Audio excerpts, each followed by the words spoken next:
अगर आप एक टॉपिक कमांड में लेते हो तो उससे रिलेटेड 2-3 चैप्टर आपके कमांड में आ जाते हैं। हाँ, यहाँ मैं कहना चाहूँगा कि समरी में आप समाप्त तो करते ही हैं, साथ ही साथ कुछ ऐसी लाइंस भी हैं जो कि एनसीईआरटी के मेन पार्ट में नहीं है, वो समरी में लिखी हुई है। सी फॉर एग्जांपल हम बात करें, ये तो हुआ बेसिक वो पार्ट जो बिना रिएक्शंस के आप कंप्लीट कर पाएंगे।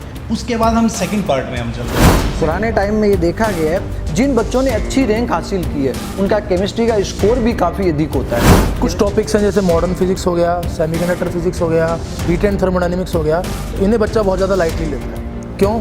क्योंकि वो कुछ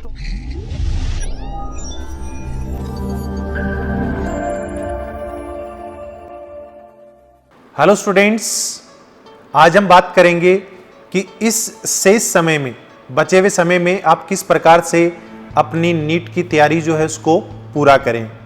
आज हम आपको रूबरू करवाएंगे हर सब्जेक्ट के एक्सपर्ट से, जिसमें हमारे केमिस्ट्री के जो सब्जेक्ट एक्सपर्ट हैं वो हैं दिनेश दाधीच सर।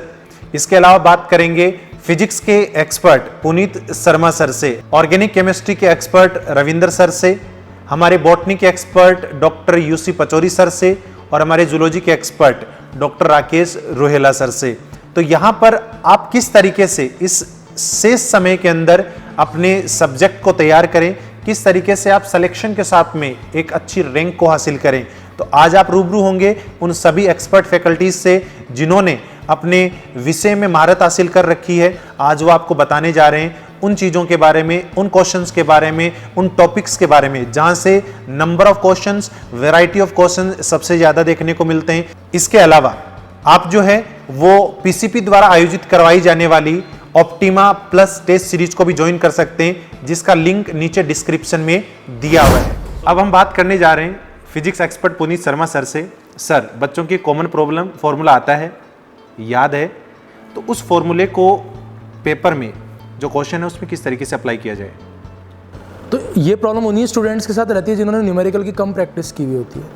अब एक्चुअल में क्या है कि हमारे पास लास्ट का 1 मंथ बचा है, तो हम किस तरह से न्यूमेरिकल्स की प्रैक्टिस करें, ठीक है? क्योंकि जब तक हम न्यूमेरिकल की प्रैक्टिस नहीं करेंगे तब तक हमें ये पता नहीं चलेगा कि किस फॉर्मूले को कब अप्लाई करना है और कहाँ अप्लाई करना है। तो इसके लिए बच्चों आपको क्या करना पड़ेगा, आपको प्रीवियस ईयर के जो हमारे क्वेश्चंस हैं AIPMT के और एम्स के, एम्स में आप असर्शन रीजन के क्वेश्चन चाहें तो अभी छोड़ सकते हैं लास्ट के 1 मंथ में। तो AIPMT के और एम्स के जो अपने क्वेश्चन हैं प्रीवियस ईयर के, उन्हें आप सॉल्व करें और उनको सॉल्व करते समय आप उससे रिलेटेड जो भी थ्योरी है उसे भी साथ साथ कवर करते जाएं। तो इससे आपका सिलेबस भी कवर हो जाएगा और जो आपकी प्रॉब्लम है कि कब कौन सा फॉर्मूला अप्लाई करना है, फॉर्मूला हमें याद है लेकिन पता नहीं चल रहा कि कब कौन सा फॉर्मूला अप्लाई करना है, तो वो प्रॉब्लम भी आपकी यहाँ से सॉर्ट आउट हो जाएगी। काफ़ी बच्चे कुछ टॉपिक्स ऐसे होते हैं जिन्हें बहुत ही कम वेटेज देते हैं, लेकिन एग्ज़ाम के पॉइंट ऑफ व्यू से देखा जाए तो उनका काफ़ी स्कोरिंग पोर्शन जो है वो पेपर में आ जाता है। तो ऐसे कौन से वो टॉपिक हैं जिनको बच्चा कम वेटेज देता है लेकिन उनसे क्वेश्चन कई बार अच्छे पूछ लिए जाते हैं? देखिए सर, मेरा एक्सपीरियंस ये कहता है इसमें कि कुछ टॉपिक्स हैं जैसे मॉडर्न फिजिक्स हो गया, सेमीकंडक्टर फिजिक्स हो गया, हीट एंड थर्मोडायनेमिक्स हो गया, तो इन्हें बच्चा बहुत ज़्यादा लाइटली लेता है। क्यों? क्योंकि वो कुछ टॉपिक्स तो केमिस्ट्री में कवर कर लेता तो उसे लगता है कि भैया अपना काम हो गया, लेकिन फिजिक्स में क्या होता है, थोड़ी सी न्यूमेरिकल अप्रोच हमें रखनी होती है, चाहे हीट एंड थर्मोडायनेमिक्स हो चाहे मॉडर्न फिजिक्स हो। ये देखने में हमें लगता है कि थ्योरेटिकल से कॉन्सेप्ट है, थ्योरेटिकल से टॉपिक है, लेकिन यहाँ से भी न्यूमेरिकल्स पूछे जाते हैं। हालांकि जो न्यूमेरिकल्स का लेवल होता है वो बहुत ज़्यादा हाई नहीं होता, फिर भी क्या होता है कई बार स्टूडेंट्स इनको लाइटली ले लेते हैं, लाइटली लेके स्किप कर देते हैं और स्किप कर देते हैं तो इनका खामियाजा उन्हें एग्जाम में भुगतना पड़ता है। क्यों? क्योंकि इन टॉपिक्स का वेटेज बहुत अच्छा खासा होता है। अगर मेन एग्ज़ाम की बात की जाए तो जब पेपर बच्चा देखता है तो बहुत सी सिली मिस्टेक्स वो कर बैठता है वहाँ पर क्वेश्चंस को देख के। तो ऐसी वो कौन सी सिली मिस्टेक्स हैं जिनको बच्चा अगर अवॉइड करे तो उसके स्कोर में इंप्रूवमेंट होगा प्लस नेगेटिव मार्किंग बहुत ही कम हो? देखिए सर, इसके लिए तो क्या है कि बच्चे के मन में एक फिजिक्स को लेकर डर बैठा रहता है, खासतौर पे जो बायोलॉजी का स्टूडेंट है उसके मन में एक तरह का फोबियो रहता है, फिजिक्स से उसके मन में एक डर रहता है। तो जब तक ये डर दूर नहीं होगा तब तक एग्जाम में सिली मिस्टेक्स होती रहेंगी। तो डर को दूर करने के लिए अभी सबसे अच्छा तो मेथड ये रहेगा इस समय लास्ट टाइम में कि हमारे पास NTA का जो पैटर्न चल रहा है, एक टेस्ट सीरीज़ का रोजाना एक पेपर आता है हमारे पास ऐप में, तो बच्चों को वो पेपर जरूर सॉल्व करना चाहिए। मेरी यही एडवाइस रहेगी कि आप उस पेपर को ज़रूर सॉल्व कीजिए। उस पेपर को अगर आप सॉल्व करेंगे तो आपका डर अपने आप ही बेटा निकलने लगेगा, ठीक है, और आपको लगने लगेगा कि अब हमारा जो है ग्रिप जो है सब्जेक्ट पर बनता जा रहा है। फिर भी जब हम पेपर करते हैं तो जैसे भी आप लोगों की टेस्ट सीरीज चल रही होगी तो उस टेस्ट सीरीज को करते समय और NTA के क्वेश्चंस करते समय आपको क्या करना है, एक पैटर्न फॉलो करना है कि आपको कोई भी पेपर जो है वो एक राउंड में सॉल्व नहीं करना है, कम से कम आपको 2 राउंड में सॉल्व करना है। फर्स्ट राउंड में आपको उन्हीं क्वेश्चंस को अटेम्प्ट करना है जो आपसे एक ही बार में हो जा रहे हैं। ठीक है। और साथ ही साथ आपको उन क्वेश्चंस को कट कर देना है जिनको देख के आपको लग रहा है कि या तो ये बहुत ज़्यादा टाइम कंज्यूमिंग है या इस कॉन्सेप्ट में मेरी थोड़ी ग्रिप कमज़ोर रह गई है और मैं अगर इसे करूँगा तो मेरा टाइम भी वेस्ट होगा और हो सकता है कि ये गलत भी हो जाए, ठीक है। इससे बच्चों हमें ये फ़ायदा होता है कि टाइम मैनेजमेंट यहाँ पे हमारा हो जाता है, क्योंकि जब हम सेकंड राउंड में आएंगे तो हम सिर्फ उन्हीं क्वेश्चंस को अटेम्प्ट करेंगे जिनको देख के हमें लग रहा है कि ये क्वेश्चन मैं कर सकता हूँ, और अननेसेसरी आप दूसरे क्वेश्चंस में जो है अपना टाइम वेस्ट नहीं करेंगे। जी धन्यवाद। अब हम बात करने जा रहे हैं हमारे केमिस्ट्री एक्सपर्ट दिनेश दादी सर से, जो हमें ऑल ओवर केमिस्ट्री जो है उसको किस तरीके से कवर किया जाए उसके बारे में बताएंगे। जी सर, केमिस्ट्री जिसको एक स्कोरिंग सब्जेक्ट माना जाता है, रैंक प्लस सिलेक्शन दोनों में इसकी बच्चा इंपॉर्टेंस मानता है, तो आप बच्चे को इस लास्ट टाइम में क्या एक सजेशन देना चाहेंगे? पुराने टाइम में ये देखा गया है, जिन बच्चों ने अच्छी रैंक हासिल की है उनका केमिस्ट्री का स्कोर भी काफ़ी अधिक होता है। आपके पास रिमेनिंग टाइम है, उसमें रिपीटेटिव अगर आप रिवीजन करके केमिस्ट्री को तैयार करें तो केमिस्ट्री आपके रैंक में अच्छी भूमिका रखेगी, अच्छा रोल रखेगी। तो अब जो आपके पास टाइम है उसमें रिपीटेटिव रिवीजन करें, क्वेश्चन प्रैक्टिस करके आप अपनी रैंक को इम्प्रूव कर सकते हैं। फिजिकल केमिस्ट्री जो कि बच्चा जो है उस बच्चे को बहुत ही ज़्यादा डर उससे लगता है कई बार, क्योंकि उसमें काफ़ी ज़्यादा न्यूमेरिकल पोर्शन भी पूछ लिया जाता है। तो इस लास्ट टाइम में बच्चा जो है वो उस फिजिकल केमिस्ट्री को इस बचे हुए टाइम में किस तरीके से राउंड अप करे? अनिल सर, फिजिकल केमिस्ट्री में तो वैसे तो सारे क्वेश्चंस और आंसर प्रैक्टिस कॉन्सेप्चुअल होती है। अब कॉन्सेप्चुअल के साथ साथ बच्चा न्यूमेरिकल प्रैक्टिस करें। न्यूमेरिकल प्रैक्टिस के लिए अपनी ऑप्टिमा टेस्ट सीरीज चल रही है, उसके क्वेश्चंस प्रैक्टिस करें। और एनसीईआरटी में एक्सरसाइज प्लस कुछ सोल्व्ड क्वेश्चंस दे रखे हैं। अगर सोल्व्ड क्वेश्चंस बच्चा सोल्व करता है तो नो डाउट बच्चे का कॉन्सेप्ट इम्प्रूव होगा और फिजिकल केमिस्ट्री के क्वेश्चंस करने में उसे आसानी रहेगी। फिजिकल केमिस्ट्री के कुछ टॉपिक जिनका वेटेज काफ़ी अधिक रहता है, जैसे chemical equilibrium, chemical kinetics, surface chemistry, इनको बच्चा अच्छे से कवर करके जाता है तो अपने मार्क्स में इम्प्रूव कर लेगा। इनऑर्गेनिक केमिस्ट्री बच्चा रटता है इसे, तो इस लास्ट टाइम में रट तो उसको पूरी को नहीं पाएगा, तो आपका एक बच्चे जो है उस बच्चे को बाइंड अप करने का क्या तरीका बताएं? सर, इनऑर्गेनिक केमिस्ट्री की अगर बातचीत करें तो इनऑर्गेनिक केमिस्ट्री में भी काफ़ी कॉन्सेप्चुअल पार्ट होता है, कुछ पार्ट मेमोरी बेस्ड पार्ट होता है। जो मैक्सिमम क्वेश्चंस बच्चे से आते हैं वो कॉन्सेप्चुअल पार्ट से आते हैं। मेमोरी बेस्ड पार्ट जैसे पी ब्लॉक, डी ब्लॉक, उनमें कुछ रिएक्शंस होती है और रिएक्शन से लिमिटेड रिएक्शंस होती है जो अपनी एनसीईआरटी में गिवन है। अगर उन क्वेश्चंस को उस एनसीईआरटी को बच्चा कवर करता है तो एनसीईआरटी को कवर करके ही बच्चा अच्छा रैंक हासिल कर सकता है। तो बच्चा एनसीईआरटी को कवर करें, एनसीईआरटी की इक्वेशंस, रिएक्शंस सोल्व करें और उन्हें पर्याप्त टाइम देके रिवीजन करे तो अच्छा रैंक इंप्रूव कर सकता है। धन्यवाद। अब हम बात करेंगे हमारे ऑर्गेनिक केमिस्ट्री के एक्सपर्ट डॉक्टर रविंदर सर से। सर, लास्ट टाइम में बच्चा जो है वो एनसीईआरटी को वेटेज देने भी लगा है, तो इस बचे हुए टाइम में इस पूरी ऑर्गेनिक केमिस्ट्री को किस तरीके से बच्चा जो है वो एक साथ में समेटे? ऑर्गेनिक केमिस्ट्री को हम डिफरेंट पार्ट में अगर मैं डिवाइड करना चाहूँ और शॉर्ट तरीके से उसको अगर ग्रैब करना चाहें तो सबसे पहले हम उस पार्ट को कवर करते हैं जिस पार्ट के अंदर क्या है, कोई रिएक्शंस नहीं है। तो पहले जिनसे और मैक्सिमम आप देखेंगे एनटीए की जो टेस्ट सीरीज चल रही है उनको एनालाइज करके मैंने ये कंक्लूजन निकाला है कि हम उन चैप्टर को सबसे पहले करें क्योंकि उनमें कोई रिएक्शन नहीं है। जैसे चैप्टर नंबर 1 की मैं बात करूं तो सबसे पहले हम बात करते हैं पॉलीमर से डेफिनेटली एक दो क्वेश्चन हमेशा आते रहे हैं। बायोमोलिक्यूल एंड प्रोटीन, बायोमोलिक्यूल में जैसे हम बात करें उसके अंदर प्रोटीन है, कार्बोहाइड्रेट्स है, इनसे डेफिनेटली अपने को क्वेश्चन मिलेगा ही मिलेगा। केमिस्ट्री एवरीडे इन लाइफ है, मैक्सिमम जितने भी सवाल अभी तक पूछे गए हैं उनसे डेफिनेटली 1-2 सवाल वहाँ से आता ही रहा है। उसके बाद नेक्स्ट एक क्वेश्चन अपना जो टॉपिक बचता है वो टॉपिक है एनवायरनमेंट केमिस्ट्री। एनवायरनमेंट केमिस्ट्री को जनरली हम स्किप कर देते हैं, लेकिन मैक्सिमम आप देखेंगे कि वहाँ से भी सवाल अपना डेफिनेटली हर क्वेश्चन एक आध पेपर को अगर हम छोड़ दें तो वहाँ से भी अपने को सवाल काफ़ी मिलने वाले हैं। तो सबसे पहले इन पार्ट को आप कवर करें क्योंकि नीट का जो स्टूडेंट होता है उसकी जो मेमोरी जो है, मेमोराइज करने की पावर है वो बहुत अच्छी होती है। तो सबसे पहले इस पार्ट को मेमोराइज करें क्योंकि इसमें कोई रिएक्शंस नहीं है, सबसे पहले ये कवर हो जाएगा। तो यहाँ से एटलीस्ट अपने को 5 से लेके 6 क्वेश्चन डेफिनेटली यहीं से आएंगे उसके बाद रिएक्शन उसका सेकंड पार्ट है। रिएक्शन पे पहले नहीं जाएंगे, पहले हम किस पार्ट पे जाएंगे, जिस पार्ट में क्या है सिंपल थ्योरी है और डायरेक्ट सीधा क्वेश्चन आता है और आराम से आप उस क्वेश्चन का जवाब दे सकते हैं। उसके बाद थोड़ा सा हम आगे बढ़ते हैं, some basic concept of organic chemistry की बात करें, वहाँ से बहुत ही सिंपल टॉपिक हैं और सिंपल से वहाँ से क्वेश्चन आते हैं। जैसे हम बात करें हाइब्रिडाइजेशन की बात करें, सिग्मा बॉन्ड पाई बॉन्ड की बात करें, लास्ट ईयर भी 2019 में जैसे आपने देखा था सिग्मा पाई बॉन्ड का क्वेश्चन आया हुआ था, एनटीए ने दिया था, तो यहाँ से हम इनको स्किप कर देते हैं। कायरल कार्बन है, ये सम बेसिक कॉन्सेप्ट से आते हैं ये सवाल, तो ये आराम से आप कर सकते हैं। उसके बाद ये तो हुआ बेसिक वो पार्ट जो बिना रिएक्शंस के आप कंप्लीट कर पाएंगे। उसके बाद हम सेकंड पार्ट में हम चलते हैं। सेकंड पार्ट में हम बात करते हैं किसकी, पीओसी की, प्रैक्टिकल ऑर्गेनिक केमिस्ट्री की।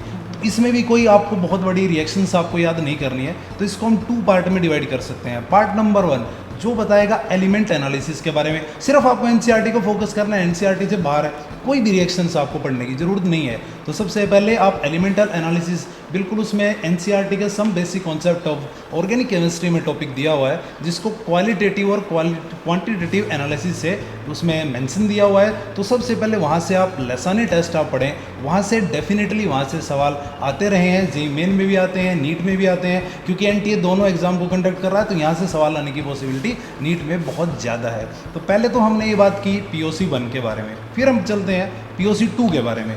पीओसी 2 में आपने क्या करना है, सभी फंक्शनल ग्रुप को आप मेमोराइज करें कि कौन कौन से फंक्शनल ग्रुप हैं, ये मेमोराइज हो जाएंगे।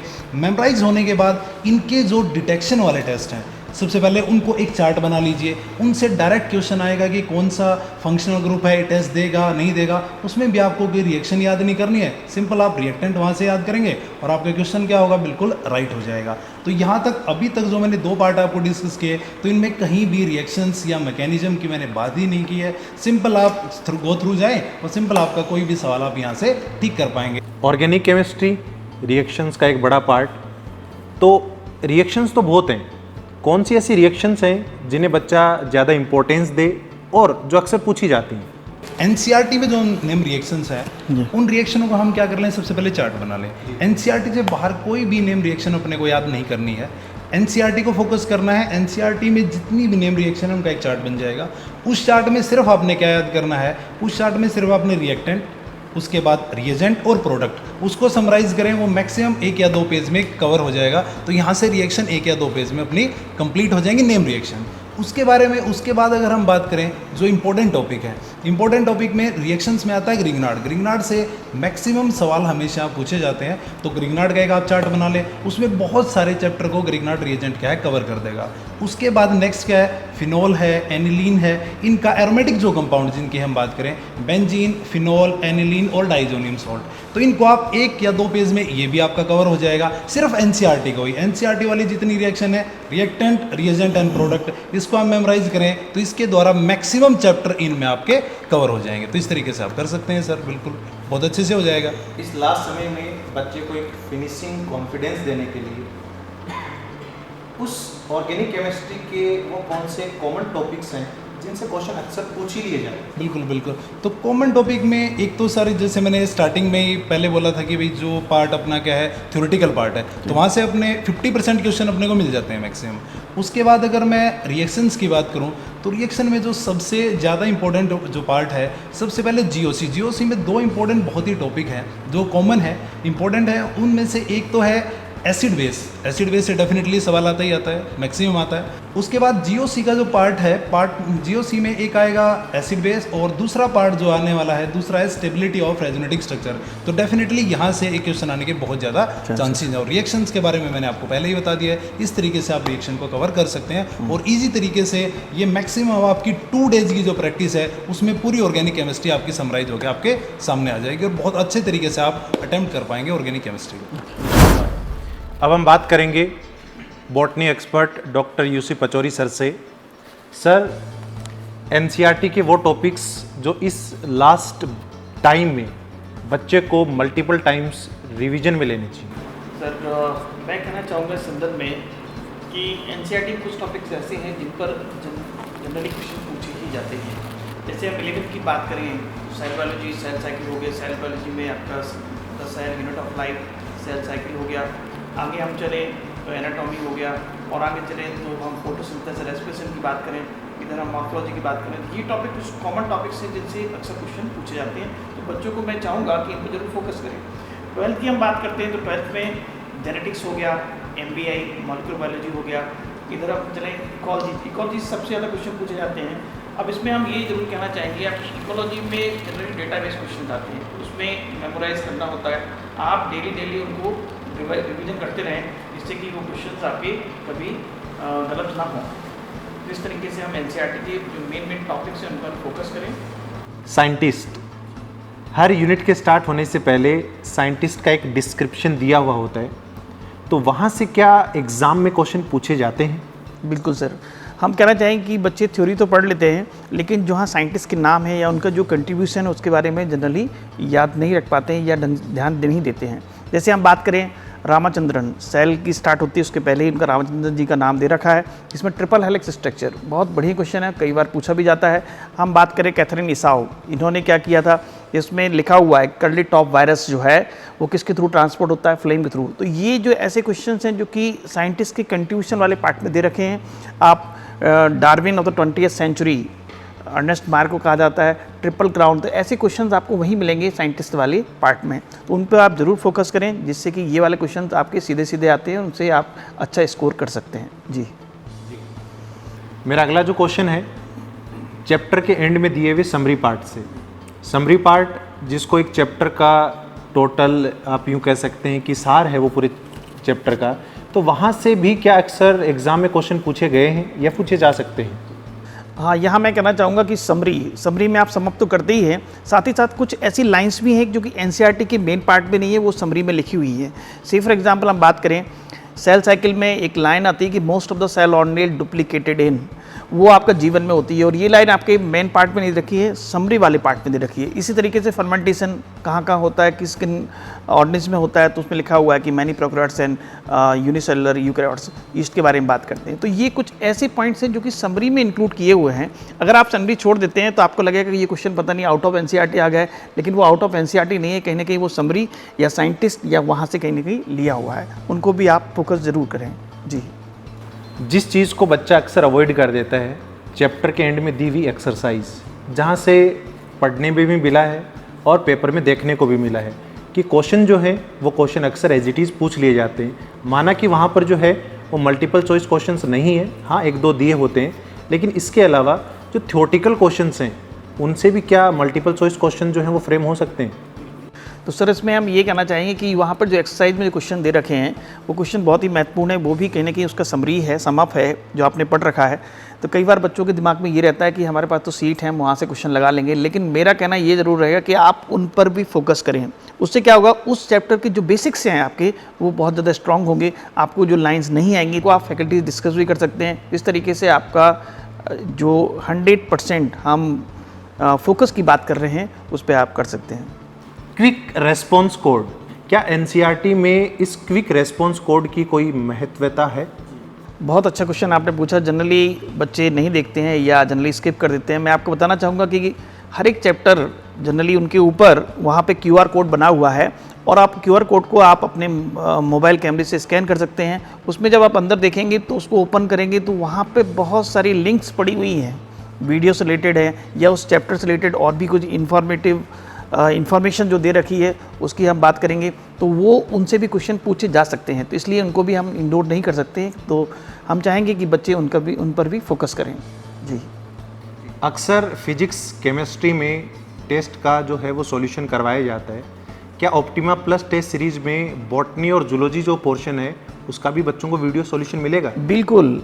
जनरली ये देखा जाता है कि बॉटनी जूलॉजी के सॉल्यूशंस बच्चों के पास नहीं पहुंच पाते हैं या जनरली इंस्टीट्यूट उसको रहने देते हैं, लेकिन हम कहना चाहेंगे कि यहाँ बॉटनी और जूलॉजी के सॉल्यूशंस भी हम लोग दे रहे हैं।